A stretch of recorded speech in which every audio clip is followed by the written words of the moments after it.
আমরা চলে এসেছি এখানের মেলাতে। Hello guys, welcome to my সস্তার ব্লগ।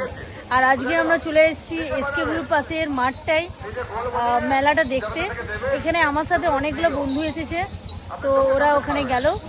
তো চলো আজকে আমরা কি কি মজা করছি, কি কি করছি না, সব কিছু তোমাদেরকে দেখানো হবে।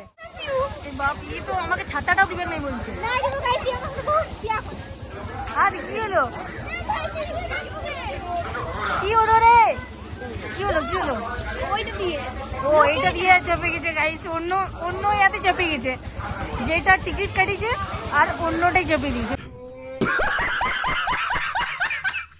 আমাদের রিঙ্কু কানের নিচ্ছে গাইস, ফলো করুন, সাবস্ক্রাইব করুন, পাশে থাকুন আমাদের টিম। কারণ আমরা খুব গরিব, আমাদের টাকার দরকার আছে।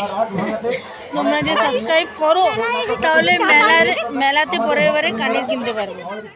গাইস এরা একটা ঝুমকা পছন্দ করেছে, দেখা কোনটা পছন্দ করেছে, এটা কেমন আছে বলো। মেলাতে এসে আমার একটা বোনের সাথে দেখা হয়ে গেল যে আমার ভিডিও দেখে, হাই করে দে।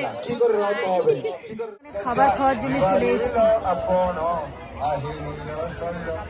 আর দেখতে পাচ্ছ মেলাতে কত ভিড় আছে, এত বৃষ্টি পড়ছে তাও ভিড়টা দেখে। চাটটা দেখো, এদিকে এরা নিয়েছে পাপড়ি চাট, দেখার উপালি এই তো ভাই খেতেই মরে ভাই। আমি ভাই কানের দিচ্ছি, আর এই মেয়েটা খাবারের আগে কানে দিচ্ছে। এদিকে আমারটা দেখো, আমরা ভাবলাম পায়েস দিচ্ছে তাই এখানে গেলাম, আর যেয়ে দেখছি সুজি দিচ্ছে। লে বাপ খাবি তো, লে লে লে। তাই এরা কেউ নিল না। গাইজ মেলা দেখা হয়ে গেল, এবার আমরা ঘর যাচ্ছি।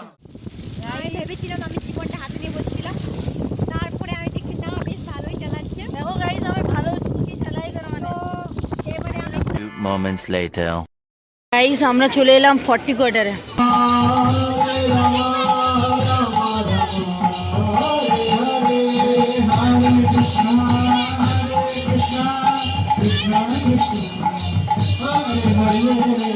খিচুড়ি খাচ্ছি, এ বুড়বাটের লোভ। এটা হচ্ছে সব থেকে বড় লোভরি। ইয়ে আমাদেরকে বললো যে খিচুড়ি না খায় ঘর যাবো না। আজকের মধ্যে এতটাই। যদি ভিডিওটা ভালো লাগে অবশ্যই লাইক কমেন্ট সাবস্ক্রাইব করে পাশে দেখো। Bye bye. এরা সবাই আজকে একসাথে থাকবে, বাট আমাকে আমাদের ঘরের লোক থাকতে দেবে না কোথাও। তো আমি যাচ্ছি বাড়ি, আর এরা যায় রূপালীদের বাড়ি। চলো বাই বাই, আজকের জন্য এতটাই।